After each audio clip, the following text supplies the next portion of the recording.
Hey everybody, it's Nick. Welcome back. This week went a lot better. I was right. I did have some plans and everything ended up going a lot better than last week was. So I'm excited to tell you about some of the lessons and things that we learned from this week. However, things did not go according to plan, so we'll spend some time talking about that. But also I want to let you know that I'm doing some stuff to try to make my audio sound a little bit better, get rid of some background hum. So let me know if you feel like that is improved. I think we've really improved like some of the lighting and some of the elevation and composition of the camera, but still working on some of the audio stuff. It's not great because I'm doing it all through my phone, which is like, go Google Pixel. These things are awesome, but still wanted to see if I could bump up the quality of the audio a bit. So I'm trying some stuff out. Let me know what you guys think, if it's working, if it's not. If it's doing nothing, then I'll stop doing this because it's a lot of work. Not the video making part, just the like sound dampening, whatever, you get it. When last we left our heroes, basically last week the players didn't do all that much because I tried to have them be internally motivated and say, what do you guys want to do? You're going to go do some things. And they just wanted to go to all of the question marks on the map and fill them in like it was an RPG video game and do random encounters until something cool happened to them. And I was like, okay, well, I don't want to do that. So I'm just going to have something cool happen to you and you're going to go along with it. So if you don't want to be internally motivated, that's fine. I can make sure that you are externally motivated. And that was my plan. Just slap some rails on this bad boy and we'll do some cool stuff, finish out this semester, a couple more weeks left in this campaign, and then maybe move on to something else or start a brand new game, who knows. But that was my plan going forward. Things did not go according to my plans. Instead, things went dramatically in a different direction, and so what I'm going to do this time to explain what happened, instead of just saying, here's what happened, I thought it would be neat to tell you this is what I thought would happen, and then this is what actually happened. So we're going to spend some time just now setting up what did I think was going to happen for the session this week. So the plan was the players are going to fly. I knew where they were headed to, and they're flying airship, and so they were going to fly over an island that was not marked on their map previously. This was an indication that their map is not perfect. They had already known that, but seeing evidence of it, like, hey, this thing is supposed to be on our map, but it's not. Let's go see what it is and fill it in. So there's an island that's not on their map, and as soon as they fly into view, there would be a large billowing black smoke as if from a signal fire. And they would recognize that as such. And here's the other thing. If they ignored it, I was going to, or I didn't think they were going to ignore the signal fire. If they ignored the island, then I would probably have just taken all of these encounters and moved them to whatever island they did go to. So that's another DM trick. You just pick stuff up and put it in a different place, rearrange some bits, and there you go. So anyways, they did not ignore it, but that's getting ahead of ourselves. So there's going to be large black billowing smoke, and when they land and see what this is about, there's a single individual there. And I was going to have him do a couple of things. First, I would have him inform the players that their skyship could go underwater. It was something that they had been thinking that'd be really neat if it was possible, but we don't want to like try it and destroy this thing. But wow, that would be cool. And I was like, hey, I think that would be cool if you could sail your skyship underwater. I don't see why not. It's obviously powered by magic, so sure, go for it. If you can breathe underwater, which they have a way to do that, go for it. That sounds awesome to me. So I'd have this individual say something like, I know the Grey Elves who invented that made them the masters of the sea, above it, on it, and below it. And that would earn their trust a little bit of the players. And so after that, I would have this individual ask them to take an envelope, a sealed envelope, to the city of Volta for some absurd amount of money. And that would be sort of a little quest hook there to see what the players would do with that obviously suspicious interaction. Because all they had to do was take this enormous sum of money and this envelope and ask no questions whatsoever along the way, deliver it to some tavern, say some kind of a secret code to a bartender, and then get rewarded on the back end as well. And that was their plan. They agreed to take it because they're motivated by money. And so that was their plan. And then after that, I was going to have some demons jump out and attack them. And that was mostly just to be two things. One, we haven't had combat in a while, so let's have a fight. I like fights, they like fights, let's mix it up, have a fight.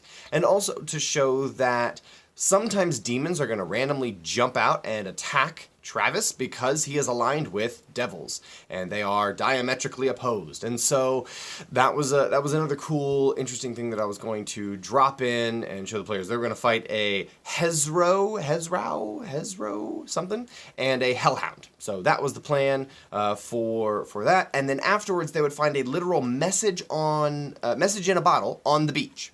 And it was going to be this letter, and it was going to talk about how the lizard folk were amassing an army to the south of the player's castle. And this letter was from the perspective of one of the slaves who had thrown a message in a bottle hoping somebody would find them and rescue the slaves. And this letter was signed. The letter was signed by Travis's brother.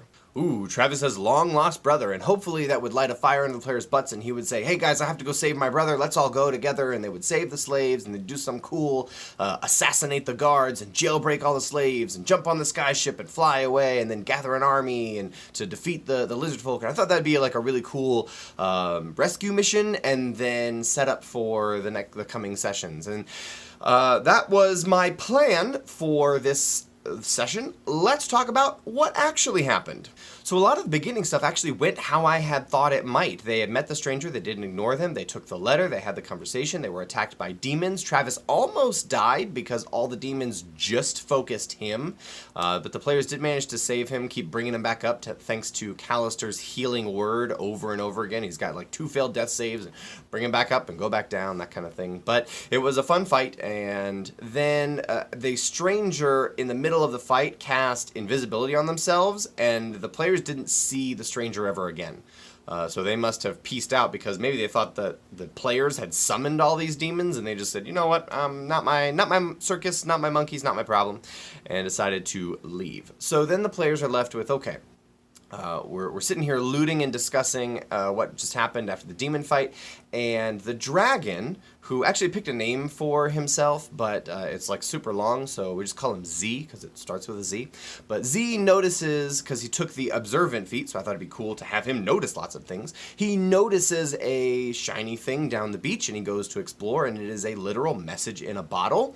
And this is where I have a severe love of props, physical things I can put in front of my players, notes and letters and things like that. Because I took a actual letter and had it rolled up and just a message, like a scroll, and I was able to hand it to Matt and just say, here you go, you can read it. And if you want anybody else to read it, you can just show it to them. And also what I had done with the strangers thing is I had put an actual envelope on the table. I had printed something out, stuck it in a real lick and stick envelope, and put it on the table in front of the players. And basically told them, if you can figure out a way to get this open and then sealed again so that it seems like it hasn't been opened, then you can get away with reading it. If you can find a way to see what's inside without being discovered, then you can read it and deliver it. But if you want to just open it, you can just open it. That's up to you guys. So I actually just put an envelope in front of them and said, do what you want with it. And that was great because the players were all taking turns holding it up to the light and trying to see if they could see inside of it and passing it around, like peeking through cracks in where the seal wasn't perfect. And that was great. But anyways, I handed this message to Matt, and he reads it and goes, okay, all right, interesting. Puts it away, doesn't share it with anyone, then comes back later and says, hey guys, we should start to be aware that I think the lizard folk that we pushed out of the castle are gathering an army in the south to come and attack us. And that was all he said. He didn't let them know who the letter was from because in his mind it was just some name. So what does he care? It would have had instant meaning to Travis, but Z instead decided just to say, there's an army, so let's go gather our own army. And what the players then did is said, okay, well, we have to deliver a message to Volta, and Volta has a lot of people, so let's deliver the message to Volta, and let's go gather an army in Volta. So that was their plan. The other thing was I threw in a meaningless flavor text about this island had some elephants on it. The players spent a long time trying to figure out how could they get the elephants from this island to their castle, because it'd be super cool to bring them back and have war elephants for their tribe of orcs that they know to be able to ride into battle as they're defending the castle. They thought that'd be super cool. So they spent some time figuring that out. That comes up later on though. So yeah, at this point they decide to say, okay, we have a reason to go to Volta? Let's just go to Volta. And that's when I just scrapped all of my rescue mission stuff and like frantically pulled out all of my Volta notes because I wasn't planning on running in Volta that week. But hey, you know what? Things happen as a DM. You roll with the punches.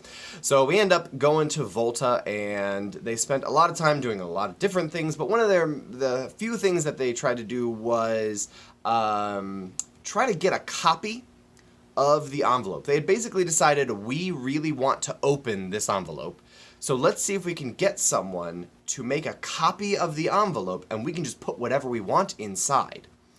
So they also started to put together that where they needed to deliver this envelope was the Silky Tap Tavern. And they were familiar with that because they often met a contact there who had asked them to go and gather census data on various people in the island. So sort of a side quest as you're going kind of mission. Hey, if you go gather information about what tribes are where and how many of them there are, then I'll give you cool magic items and stuff. I'm from like a census taking group and we just want to know who's where, and I'm too old to go and do it myself, all the sailing in the island, so could you go do it yourselves? It was this person that they knew pretty well, but they always met at the Silky Tap Tavern, a sort of drow-run tavern. It was a really cool, weird place.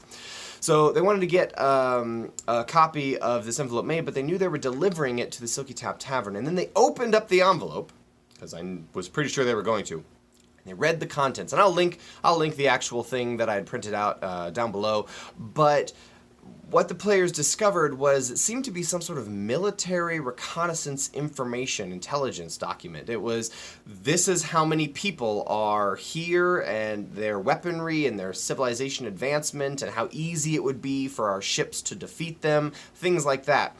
The players started to connect that the information in the letter was very similar in tone to information they had been giving to somebody else. The players started to realize that maybe this information was being gathered as sort of scouts or spies by a potentially invading nation, which is correct. So they're like, okay, we're definitely not going to deliver this now that it's been opened to the person. And they also started to realize, as they're thinking about the delivery process, they had forgotten the code that they needed to give the bartender.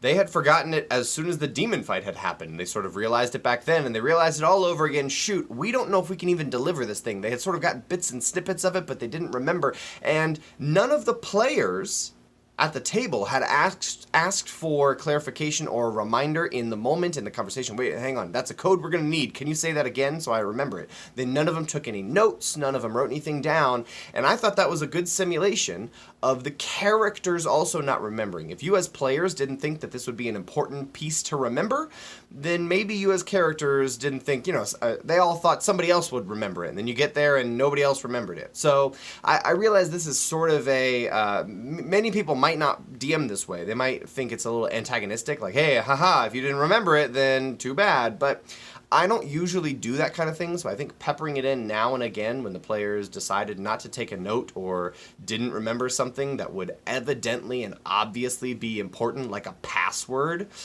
I feel like that's sort of tough nuggets. You should have known that to some degree, and maybe you won't make that mistake next time. Who knows? And it was very interesting, them going up the process of trying to remember as much of the code as they could, and do we come at it with a partial code? Something about a sleeping dragon waking up or needing to not be asleep, or...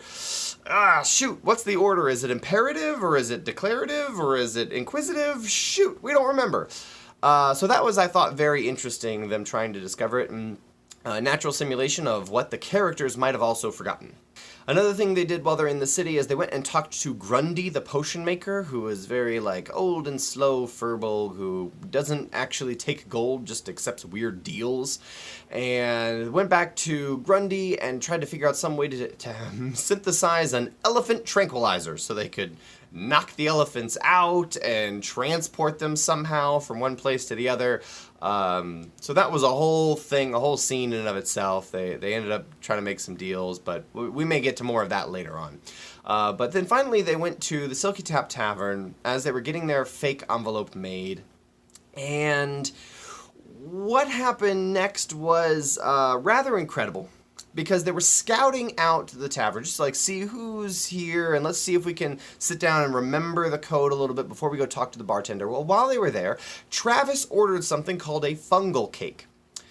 Let me take some time to explain this. See, a few months ago, in game and in real life, Clement, now dead sorcerer, had been in this very bar and had ordered funnel cake. And I figured there is not funnel cake in this world, and if there is, they certainly wouldn't call it that. So what would be an amusing thing for the tavern worker to mishear as he orders this funnel cake? And I thought, it's a drow bar, so I said fungal cake, like, all the mushrooms and stuff in the Underdark. I thought that'd be really interesting, so it was like fungal cake, and Clement Wentworth is like, yeah, sure, give me a fungal cake.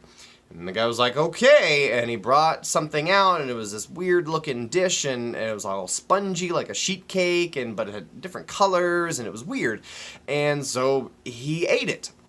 And when he did, weird things would happen. He'd sit there and just start laughing uncontrollably for 5 minutes. Or next time he ate some, he would scream at the top of his lungs for 10 minutes. Or he would stare out into space with middle distance for a few minutes. Odd different things started happening, and so it became this thing in our group. Is every time you come here, you get a fungal cake and you stick it in your bag and you have some for later, and just when things are boring, you have fungal cake. And what I am doing behind the screen is I was rolling on the short-term madness chart, which is phenomenal. It's in the DMG, and all kinds of weird random things happen. So I just have the players roll a percentile, and then I would say this is what happens as they are eating this fungal cake. And they found out later on that fungal cake is known by people throughout the city. It is a antibacterial cleaning agent. It's sort of like bleach in sponge form. And everyone is super weirded out by the fact that these adventurers are eating it. And obviously they're tripping balls as they do, because it's not something that you're supposed to eat. And so he orders this fungal cake, and he has some. And then he has sort of a glassy-eyed look for a moment, and he takes his gun out, because Travis is a gunslinger, and shoots a random bar patron. And all hell breaks loose. People are going up and coming down and healing, and Travis is attacking random patrons and his allies for no reason at all. People are screaming and fleeing. Guards are being summoned. Callister is trying to heal people who are being shot by Travis. They're trying to grapple him, take his gun, knock him down. And then eventually Callister casts Polymorph on Travis, and he turns him into a bunny. And so they grab him, and they hold him, and the bunny is still struggling and kicking and stuff. And after a few minutes, the bunny calms down. But then guards are summoned. And this is a pretty interesting scene here in my campaign. So guards have shown up, and they start to question everyone, not letting people leave, and they eventually, question the party and say, who did what, who's responsible for what and you're talking about shooting, who's being shot, and there's no arrows happening here, because the players have technology that most of the rest of the world does not have, and so, in guns and firearms. And so, this is all some crazy stuff, but eventually the guards put together that Travis shot and killed someone, even though that person is now still alive. So there is at least something to be said for attempted murder or whatever. Travis then attempts to bribe these guards, and they're like, okay, well, now we have you on attempted murder and attempted bribery of a city official. We're taking you away. And that's where we ended the session, with Travis being arrested and led out of the tavern by guards. So this coming week, I am doing all kinds of research on D&D legal systems and real-life legal systems, and what happens when, for attempted murder and bribery, and what are guards' cells like, and what is interrogation or a judicial or legal system like in a D&D city. So a lot of interesting and weird stuff, and I'm really excited because this coming week a lot of players actually couldn't make it, and instead of us canceling altogether and waiting a whole nother time, Hunter, the Travis's player, and I were both free, and so I said, hey Hunter, let's get together next week, just you and I, and we will role play out the process of your arrest. Do you go willingly? Do you lie? Do you give them the information and technology about the weapons that you used and how it works? All kinds of things. Are you resisting, trying to escape?